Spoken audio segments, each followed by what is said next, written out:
Hello friends, welcome to the new video. इस video में मैं डिस्कस करने वाला हूं कि कैसे आप अपने प्रीलिम्स के मॉक टेस्ट के मार्क्स में इम्प्रूवमेंट ला सकते हैं।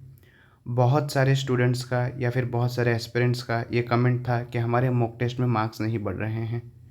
तो मॉक टेस्ट में मार्क्स क्यों नहीं बढ़ रहे हैं या फिर आपको कैसे बढ़ाना है मार्क्स, या फिर आप क्या गलती कर रहे हो एनालिसिस में, मैं उस पर बात करूँगा। तो सबसे पहली बात तो अगर आपको मॉक टेस्ट में मार्क्स इम्प्रूव करने हैं तो आपको मॉक टेस्ट रेगुलर देना है। 1, 2, 3, मिनिमम 1 और मैक्सिमम 3 मॉक टेस्ट आप दे सकते हैं अपने हिसाब से, अपने शेड्यूल के हिसाब से। बट अगर आपको मॉक टेस्ट में मार्क्स इम्प्रूव करना है तो आपको रेगुलर होना पड़ेगा। अगर आप रेगुलर नहीं हैं तो सबसे पहली मिस्टेक तो आपकी यही है, इसी की वजह से आपके मार्क्स नहीं बढ़ रहे हैं। आपको रेगुलर मॉक टेस्ट देना है। अगर आप डेली दे रहे हैं तो डेली रेगुलर दीजिए। अगर आप अल्टरनेटिव डे पे दे रहे हैं तो अल्टरनेटिव डे पे आपको मॉक टेस्ट देना है। ये नहीं कि पहले दिन किया फिर थर्ड डे पे हम नहीं कर रहे हैं, अपने शेड्यूल पे चलना है।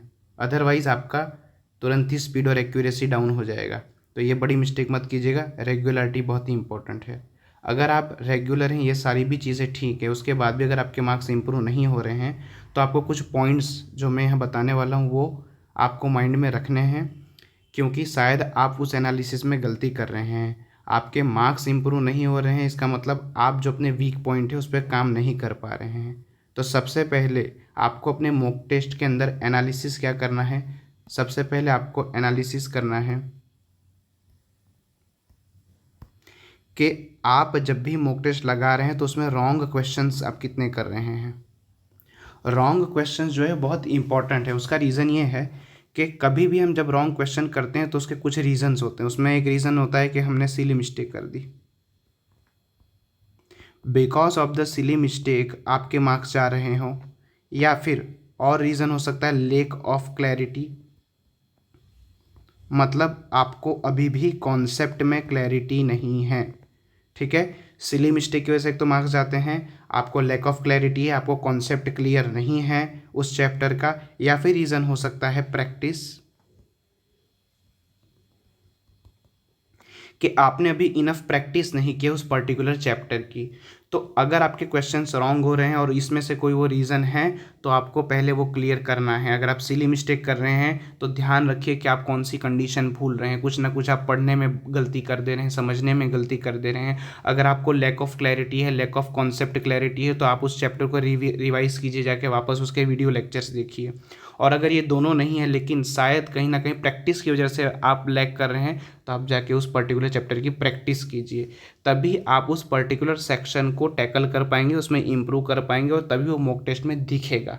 तो पहला कॉन्सेप्ट ये है, या फिर पहला पॉइंट ये है, रॉन्ग क्वेश्चंस पे आपको बहुत फोकस करना है, क्योंकि वो आपको नेगेटिव मार्क्स में भी ले जा रहा है साथ में।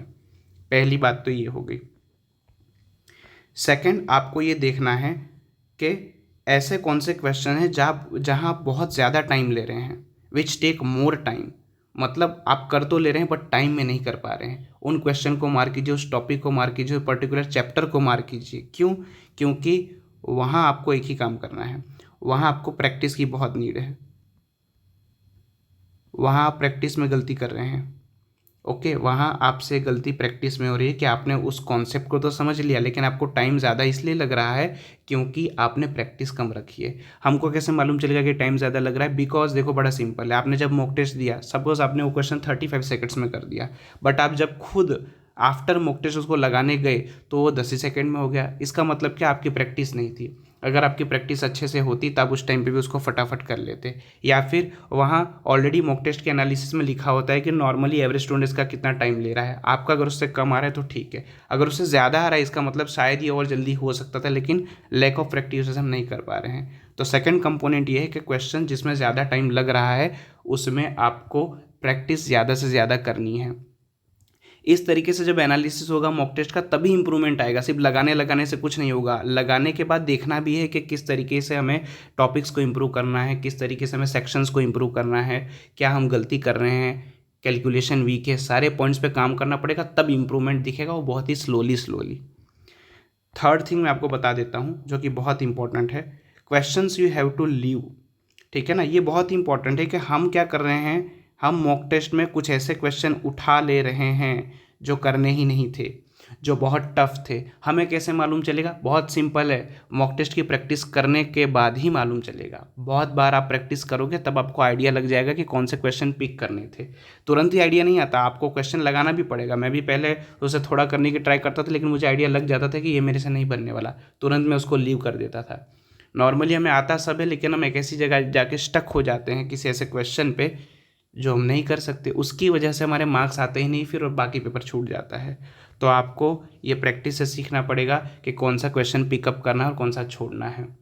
और उसका बड़ा सिंपल आइडिया है, ऑलवेज टारगेट। पहले आपको क्या टारगेट करना होता है? Easy questions. पूरे मॉक टेस्ट में आपको सबसे पहले ईजी क्वेश्चंस टारगेट करने हैं। ईजी क्वेश्चंस टारगेट कीजिए, मैथ्स के, रीजनिंग के। ओके, इन दोनों के इजी क्वेश्चन सबसे पहले आप टारगेट कीजिए, उसे ख़त्म कर दीजिए। जैसे अगर मैं मैथ्स की बात करूँ तो सिंप्लीफिकेशन है, क्वाड्रिक इक्वेशन है, नंबर सीरीज है, इन सबको पहले टैकल कर लीजिए फर्स्ट फटाफट। Then move to the second section in reasoning, and वहाँ जाके आप मिसलेनियस को पहले फिनिश कर लीजिए जो भी आपको आ रहा हो। When you get 20 to 25 marks immediately आपका कॉन्फिडेंस बूस्ट हो जाएगा। आफ्टर दैट आपको देखना है कि मेरे को कौन सी डीआई लेनी है। अगर 3 से 5 डीआई आ रही है तो 1 से 2 डीआई बिल्कुल ईजी होती है, डायरेक्ट डेटाबेस होती है, तुरंत ही उसे निपटा दीजिए। Then you have to move to the next section reasoning. 3 से 4-5 पजल पूछी जा रही हैं तो 1-2 पजल एकदम ही तुरंत ही बन जाएगी, आपको तुरंत आइडिया लग जाएगा, जो सिंगल वेरिएबल वाली होती हैं। फिर 2 या 3 वेरिएबल वाली पजल है तो वहाँ आपको फिर देखना है कि किस तरीके से क्या पिकअप करना है। तो ईजी चीज़ों को पहले ख़त्म कीजिए, और ये प्रैक्टिस से आएगा, मैं बता दूंगा, उससे कुछ नहीं होने वाला। प्रैक्टिस से आएगा, आप प्रैक्टिस करेंगे, मैं जो बोल रहा हूँ उसे इम्प्लीमेंट करेंगे, उसकी प्रैक्टिस बार बार करेंगे तो आपको आने लग जाएगा। तो ये 3 कंपोनेंट है जो कि बहुत इंपॉर्टेंट है। एक बात और मैं आपको बताना चाहूँगा, 80 मार्क्स का पेपर होता है। 80 में सपोज आपके मार्क्स आ रहे हैं 40 to 50 इम्प्रूव करना ईजी है, 50 to 60 इम्प्रूव करना ईजी है, लेकिन 60 to 61, फिर 65, फिर 70 और फिर 70+, ये टाइम टेकिंग प्रोसेस है। क्योंकि 40 to 50, 50 to 60 जाना इजी इसलिए है क्योंकि हम 60 मार्क्स तक पहुंच जाएंगे इजीली अगर हमारे कॉन्सेप्ट क्लियर होंगे, प्रैक्टिस अच्छी होगी। 60 के अबो फिर हमें मॉक टेस्ट लगाने का तरीका सीखना पड़ेगा। जो भी मैंने आपको पॉइंट मेंशन किए वो आपके क्लियर होने चाहिए, तो आपके धीमे धीमे इस तरीके से मार्क्स बढ़ेंगे। ओके, मैं अपना बताऊँ तो मेरे पहले इस रेंज में मार्क्स आते थे स्टार्टिंग में, स्लोली फिर इस रेंज में आने लग गए, फिर कंटिन्यूस 60+ आने लग गए, फिर आखिरी महीनों में जब मैं आखिरी मॉक टेस्ट लगाता then I will get 70 above 70। बहुत ज़्यादा नहीं आते थे, 65 to 75 के रेंज में आते थे पीओ के मॉक में। Depend on the mock test and level of उसका जो भी लेवल हो, ईजी हो मॉडरेट हो, उसके हिसाब से। ओके, परसेंटाइल 90+ रहती थी। लेकिन कब? जब आप ये सारे पॉइंट को ध्यान में रखकर रेगुलर प्रैक्टिस करेंगे तब। तो प्लीज़ फोकस कीजिए, ये कुछ पॉइंट्स जो मैंने आपसे डिस्कस किए, ठीक है, आपको इन चीज़ों को ध्यान में रखना है और फिर आपको इम्प्लीमेंट करना है, आपको ज़रूर फ़ायदा दिखेगा। Best of luck for your preparation. Next video में हम और कुछ डाउट्स के बारे में बात करेंगे।